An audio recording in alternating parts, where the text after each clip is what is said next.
আসসালামু আলাইকুম। সকলকে স্বাগতম জানাচ্ছি বৃত্ত অধ্যায়ের আজকের ক্লাসে। আজকে আমাদের আলোচনার টপিক হচ্ছে সাধারণ স্পর্শকের সমীকরণ নির্ণয়। সাধারণ স্পর্শক মানে দুইটা বৃত্তের স্পর্শক হবে এরূপ টাইপের স্পর্শক। তো প্রথমে আমরা মনে রাখবো সাধারণ স্পর্শকটা দুই রকম হতে পারে, একটা হচ্ছে সরল সাধারণ স্পর্শক আর একটা হচ্ছে তির্যক সাধারণ স্পর্শক। আমি একটু লিখে দিই।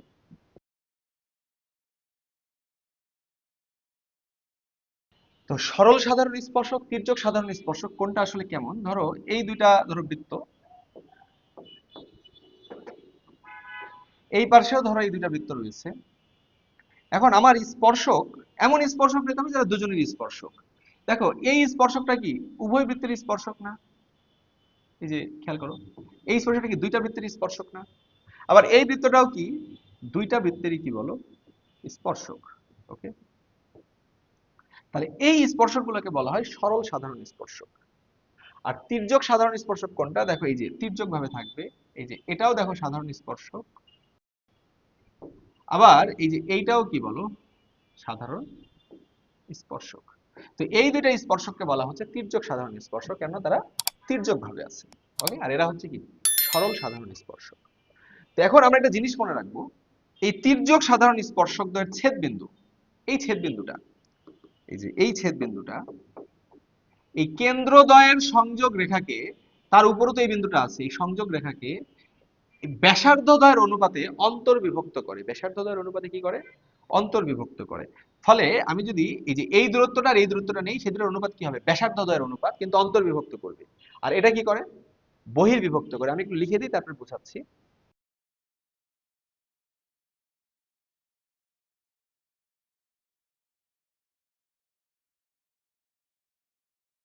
তাহলে কি বললাম খেয়াল করো, সরল সাধারণ যদি দুইটা বৃত্ত অবশ্যই ছেদ বা স্পর্শ না করে, সেই ক্ষেত্রে স্পর্শক দ্বয়ের ছেদ বিন্দু, এই যে সাধারণ স্পর্শক দ্বয়ের ছেদ বিন্দু কেন্দ্রদ্বয়ের সংযোগ রেখাকে ব্যাসার্ধদ্বয়ের অনুপাতে অন্তর্বিভক্ত করে।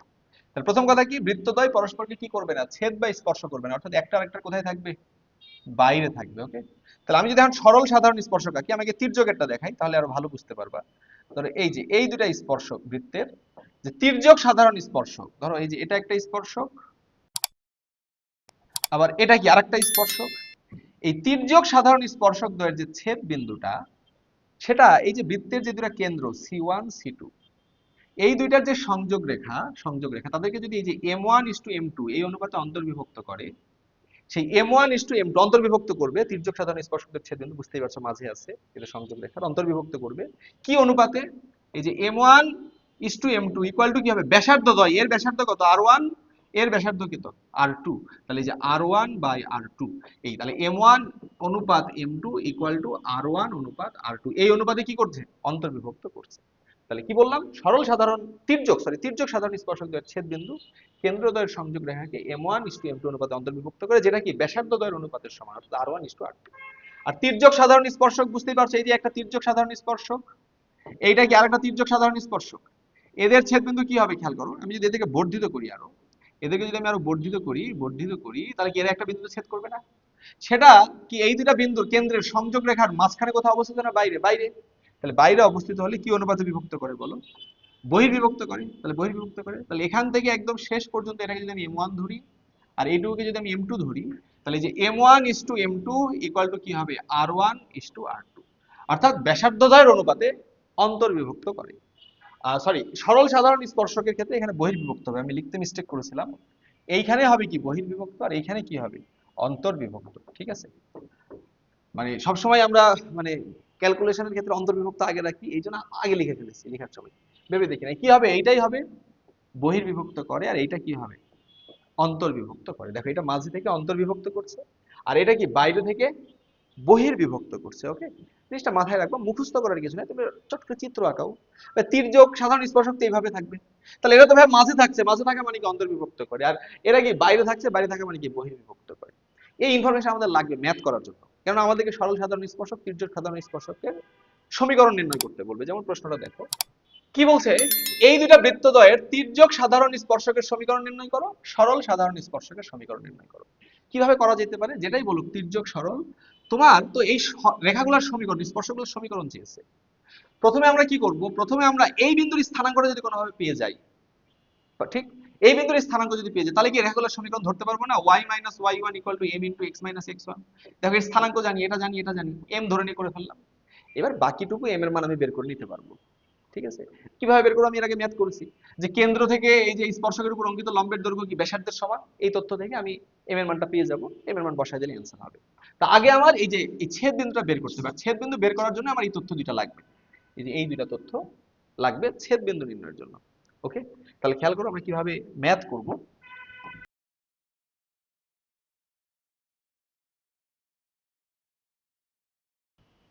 খেয়াল করো, আমি প্রথমে এই বৃত্তটাকে 1 নং দিলাম, এই বৃত্তটাকে 2 নং দিলাম, কেন্দ্র বের করে ফেললাম, এটার কেন্দ্র, এটার কেন্দ্র, এটার ব্যাসার্ধ বের করলাম, এটার ব্যাসার্ধ বের করলাম। তাহলে এটার ব্যাসার্ধ r1, এটার ব্যাসার্ধ কত r2 বের করে ফেললাম। তাহলে খেয়াল করো আমি চিত্রগুলো একটু আঁকায় ফেলি। আমার কি বলছে, তির্যক সাধারণ স্পর্শক। তা আদৌ কি তির্যক সাধারণ স্পর্শক আছে কিনা? হ্যাঁ আছে। কিভাবে আমি বুঝবো? আমাকে প্রথমে আগে এর জন্য বের করতে হবে কি c1 c2, কেন্দ্রদ্বয়ের মধ্যবর্তী দূরত্ব কি √2।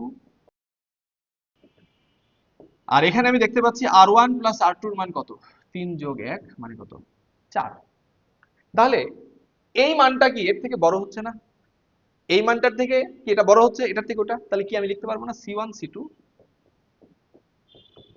তাহলে যেহেতু c1 c2 এর মান বড়, তাহলে বৃত্তদ্বয় বহিস্থভাবে বিচ্ছিন্নভাবে অবস্থান করে, তাহলে অতএব বৃত্তদ্বয় বিচ্ছিন্নভাবে অবস্থান করে। আর যেহেতু বিচ্ছিন্নভাবে অবস্থান করে, কাজে তির্যক সাধারণ স্পর্শক সম্ভব। এই যে তির্যক সাধারণ স্পর্শক কি সম্ভব, তাহলে অতএব তির্যক সাধারণ স্পর্শক বিদ্যমান। এখন এখানে আমাদের প্রথম কাজটা হবে এই তির্যক সাধারণ স্পর্শকের এই ছেদ বিন্দুটা বের করা, এই বিন্দুটার স্থানাঙ্ক বের করা। কারণ আমি এই বিন্দুর স্থানাঙ্ক পেয়ে গেলে আমি এর সমীকরণটা ধরে নিতে পারবো যে y - y1 = m * x - x1। m টা অজানা থাকলে m এর মান আমি বের করে ফেলতে পারবো। তো এটা কিভাবে বের করতে পারি? দেখো আমি এই কেন্দ্র জানি, এই কেন্দ্র জানি। এই কেন্দ্র কত? এই কেন্দ্র হচ্ছে -2 -1, আর এই কেন্দ্র কত 2 1। আর আমরা কি বলেছিলাম, এই এই দুটোর সংযোগ রেখাকে এই ছেদ বিন্দুটা কি অনুপাতে বিভক্ত করবে? যে অনুপাতে বিভক্ত অন্তর্বিভক্ত করবে সেটা কি ব্যাসার্ধদ্বয়ের অনুপাত। তাহলে আমি এভাবে লিখবো, এটাকে আমি c1 দিলাম, এটাকে আমি c2 দিলাম, আমি লিখবো এই বিন্দুটা ধরো a বিন্দু, ছেদ বিন্দুটা। তাহলে এখানে খেয়াল করো, তির্যক সাধারণ স্পর্শকের ছেদ বিন্দু এই a বিন্দুটা c1 c2 এর সংযোগ রেখাকে কি অনুপাতে বিভক্ত করে? ব্যাসার্ধদ্বয়। এখন এর ব্যাসার্ধ কত r1, r1 এর মান কত 3, আর r2 এর মান কত 1, তাহলে 3:1 এই অনুপাতে কি করবে? অন্তর্বিভক্ত করবে। তাহলে বলো এত অনুপাতে অন্তর্বিভক্তকারী বিন্দুর স্থানাঙ্ক বের করতে পারবে না? তাহলে অতএব এ বিন্দুর স্থানাঙ্ক কি হবে? আমি তোমাদেরকে শিখিয়েছিলাম অন্তর্বিভক্তকারী অনুপাত দেওয়া থাকলে স্থানাঙ্ক বের করা। তাহলে এ বিন্দুর স্থানাঙ্ক কি হবে? এই অনুপাত দ্বয়ের যোগফল লিখবা নিচে, অনুপাত দ্বয়ের যোগফল লিখবা উপরে, কিন্তু উপরে একটু ফাঁকা ফাঁকা করে লিখবা, লিখবা নিচে, লিখবা উপরে, কিন্তু উপরে একটু ফাঁকা ফাঁকা করে লিখবা। এরপরে কি করবা, যখন 3 লিখবা, এই পাশেরটা ছিল 3, তখন ওই পাশের ভুজ কত লিখবা 2। ওকে, আবার যখন এই পাশ থেকে কত লিখবা বলো 1 লিখবা, তখন এই পাশের ভুজ কত -2 লিখে ফেলবা। ঠিক আছে, আবার কোটির ক্ষেত্রে যখন 3 লিখবা, তখন ওই পাশের কোটি কত 1, আবার যখন এই পাশ থেকে 1 লিখবা, তখন এই পাশের কোটি কত -1। তাহলে কত আসছে বলো 6, 6 থেকে 2 গেলে কত 4, 4/4 মানে কত 1, এখানে কত 3 থেকে 1 গেলে 2, 2/4 মানে কত হাফ। তাহলে এই বিন্দুর স্থানাঙ্ক পেয়ে গেলাম কত 1,5। তাহলে বলো এই যে স্পর্শক, তির্যক সাধারণ স্পর্শক যারা, তারা কি এই বিন্দুগামী না? তাহলে ওর সমীকরণ আমি ধরে নিতে পারবো না, এত বিন্দুগামী ঢাল আমি এম ধরে নিই। তাহলে আমি বলতে পারবো যে এত বিন্দুগামী তির্যক সাধারণ স্পর্শকের সমীকরণ যে ধরি, তাহলে এত ছেদ বিন্দুগামী তির্যক সাধারণ স্পর্শকের সমীকরণ কি ধরবা? y - y1 = m * x - x1, যেখানে m টা অজানা, m এর মানটা বের করবো। একটু সাজায় নিই তার আগে। এইটাকে এইটাকে আমি দিলাম 3 নাম্বার, এটা 1 2, ওটা কি 3, এটাই আমার অ্যান্সার, এটাই আমার তির্যক সাধারণ স্পর্শকের সমীকরণ। শুধু আমার m এর মানটা বের করতে হবে, শুধু আমার m এর মানটা বের করতে হবে। কিভাবে বের করবো খেয়াল করো। এখন এটাই কি স্পর্শক না? স্পর্শক না। এখন আমি কি জানি, কেন্দ্র থেকে স্পর্শকের উপর অঙ্কিত লম্বের দৈর্ঘ্যটাই কি ব্যাসার্ধ। তাহলে আমি কি বলতে পারবো না 1 নং বৃত্তের কেন্দ্র কত, সেখান থেকে 1 নং বৃত্তের কেন্দ্র কত পেয়েছিলাম -2 -1, এখান হতে 3 নং এর লম্ব দূরত্ব, এটাই কি ব্যাসার্ধ না? এটা ইকুয়াল টু কি ব্যাসার্ধ, আমরা শর্ত মতে এটা লিখতে পারবো। এখন বলো এই কেন্দ্র থেকে এই রেখাটার লম্ব দূরত্ব, এই রেখাটার লম্ব দূরত্ব কত? এই যে -2 - 1 বসাই দেবো, তাহলে x এর মান -2, তাহলে কত হচ্ছে -4m মাইনাস y এর মান কত -1, তাহলে 2 × -1 -2m + 1 ডিভাইডেড বাই x এর সহগ y এর সহগের বর্গের সমষ্টির বর্গমূল, তাহলে কত হবে 2m এর উপর স্কয়ার প্লাস কত হবে -2 এর উপর স্কয়ার। এটাই হচ্ছে কি লম্ব দূরত্ব ইকুয়াল টু ব্যাসার্ধ। এটার ব্যাসার্ধ কত পেয়েছিলা 3 পেয়েছিলা, ইকুয়াল টু কত 3।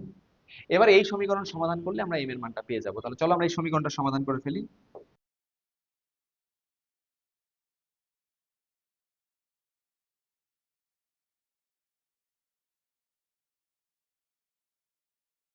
খেয়াল করো আমাদের m এর মান কত আসলো, ক্যালকুলেশন করে আমরা দেখতে পাচ্ছি এই যে এখানে 3 কমন নিয়েছি, 3 3 কেটেছি, দুই পাশে বর্গ করেছি, বর্গ করে এটাকে ওই পাশে নিয়েছি, কেটে কেটে আমরা m এর মান পেয়েছি কত -3/4। বাট প্রবলেম হলো ভাইয়া m এর মান বসায় দিলে অ্যানসার পেয়ে যাব, কিন্তু আমার তো m এর দুইটা মান আসা উচিত, কারণ আমার তো তির্যক সাধারণ স্পর্শক দুইটা পসিবল, কিন্তু m এর তো আমার একটা মান চলে এসেছে। তো এই জায়গায় একটু মনে রাখবা যে তির্যক সাধারণ স্পর্শকের ক্ষেত্রে আমি সরলরেখা অধ্যায়ে এরকম একটা ম্যাথ করেছিলাম, তির্যক সাধারণ স্পর্শকের ক্ষেত্রে m এর যদি একটা মান চলে আসে, অপর মানটা হবে অপর মানটা হবে অসংজ্ঞায়িত, কারণ অপর রেখাটা y অক্ষের সমান্তরাল। আমি একটু লিখে দিই তারপরে বুঝাচ্ছি।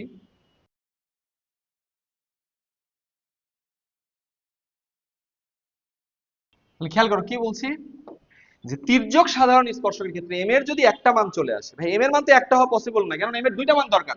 তির্যক সাধারণ স্পর্শক মানে তো দুইটা তির্যক সাধারণ স্পর্শক, তাহলে একটার মান এসে আরেকটার মান কই, কোনো কারণে হারায় গিয়েছে, তোমাদের দুইটা চলে আসবে, যদি দুইটা না আসে তার মানে অপর মানটা হবে অসংজ্ঞায়িত। আর অসংজ্ঞায়িত মানে অপর রেখাটা ঢাল অসংজ্ঞায়িত। ঢাল অসংজ্ঞায়িত মানে কি, রেখাটা y অক্ষের সমান্তরাল।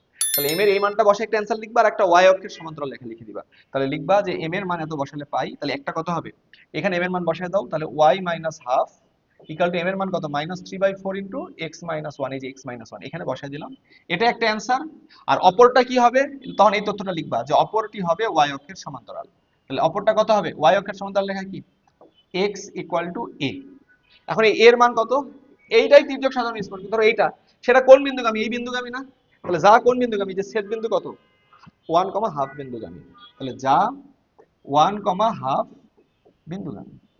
তাহলে এই বিন্দুতে সিদ্ধ হলে কত হবে, x এর মান 1, তাহলে এর মান কত আসছে 1, তাহলে অ্যান্সার কত আসবে x = 1। তাহলে এটা একটা রেখা, এটা আরেকটা রেখা।